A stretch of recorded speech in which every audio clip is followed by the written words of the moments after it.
I see the special interest raising tens of millions of dollars, hundreds of millions of dollars to defeat our agenda. I hear the Tea Partiers raising their voices. But I would remind you, I'd remind the pundits that we've been at this for 10 months, that this is a marathon. But some of the pundits want to declare a winner at the 5-mile mark. I remind the Tea Partiers that progress in this country has never been produced as a consequence of yelling and saying no.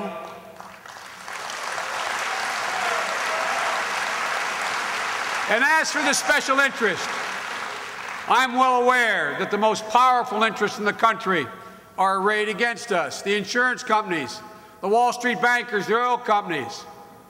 Well, I got a message for you. They should be worried about us. They should be worried about us.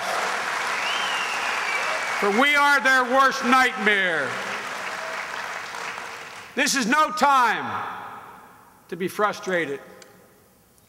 We've never thought change would be easy.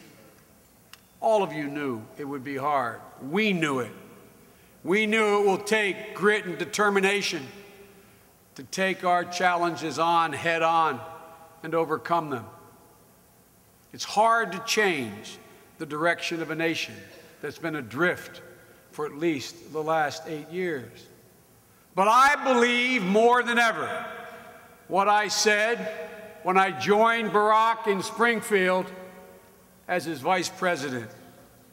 I believe, as I said then, that there's greater risk in accepting a situation we cannot bear than steeling our spines and embracing the promise of change. And that's exactly what we've done: steel our spines and embrace change.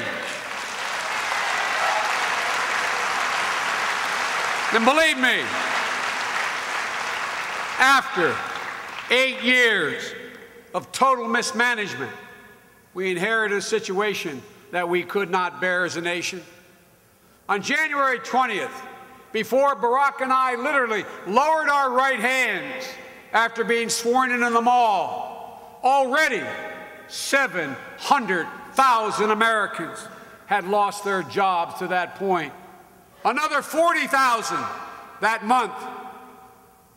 And before we could actually get fully ensconced in the West Wing, another 640,000 Americans lost their jobs and watched them disappear in the month of February.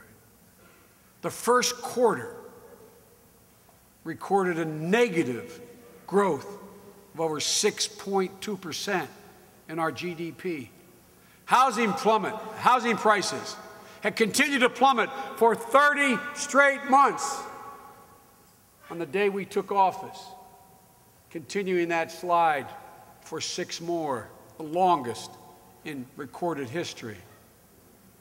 And along with those declining prices, the hopes and dreams of millions of Americans who planned on the equity in their home being the source of security in their retirement or the source of borrowing to send their child to college.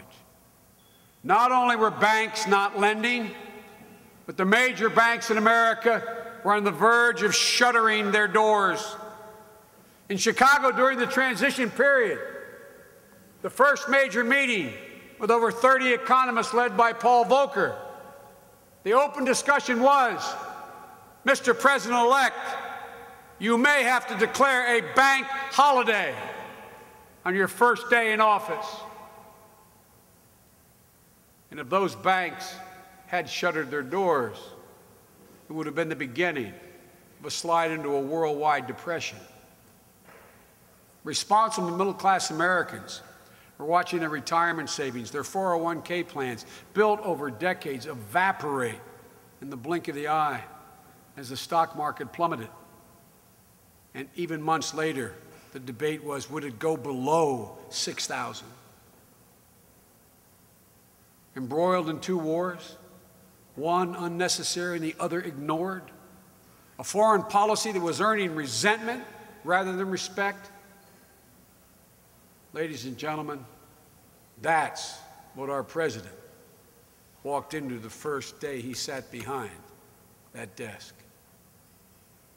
10 months later, I know it seems longer, but 10 months later, after taking office, we've begun to make real progress. Oh, much more to do, but so much reason to hope. Jobs, 550,000 fewer lost last month than the month we took office, and every reason to believe we'll be creating jobs on a monthly basis after the first of the year.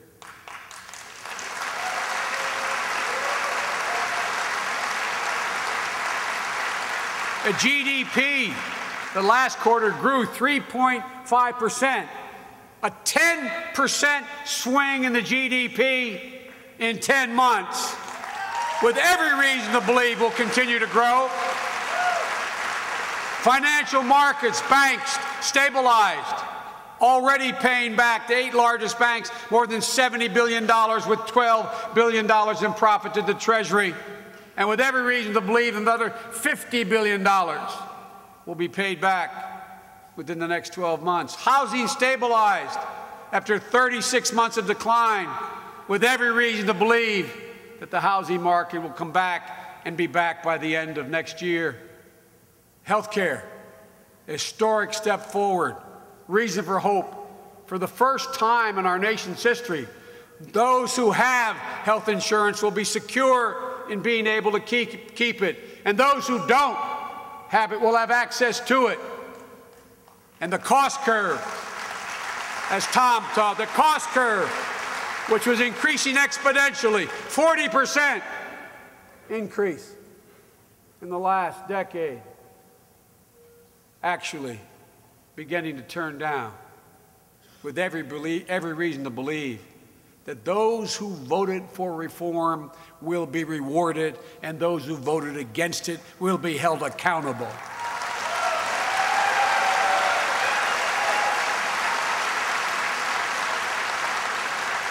As you all heard tonight from Tom, the Democrats, and I apologize, Governor, for being a little late because I was on the phone calling those senators and thanking them who I was able to help change their minds on this vote.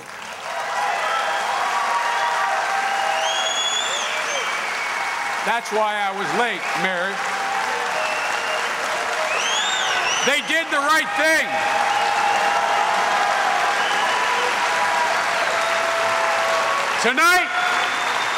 Tonight, we defied the pundits. We were told, every talk show you listen to, including the mainstream media, in August, health care was dead. Well, it's alive and well, and it will pass.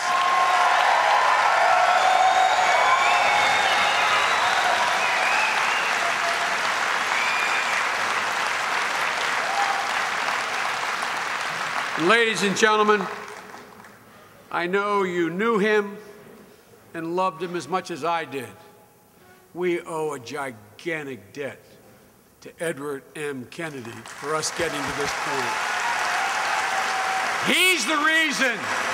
He is the reason why we persisted.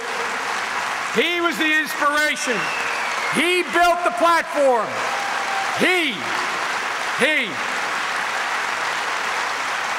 Were he here, would deserve our plaudits. As I was flying here on Air Force Two, a nicer way to get here, folks. Literally, we had on CNN, and as they announced the votes, the plane actually jiggled. I thought it was Teddy reaching down and tapping the top of the cockpit.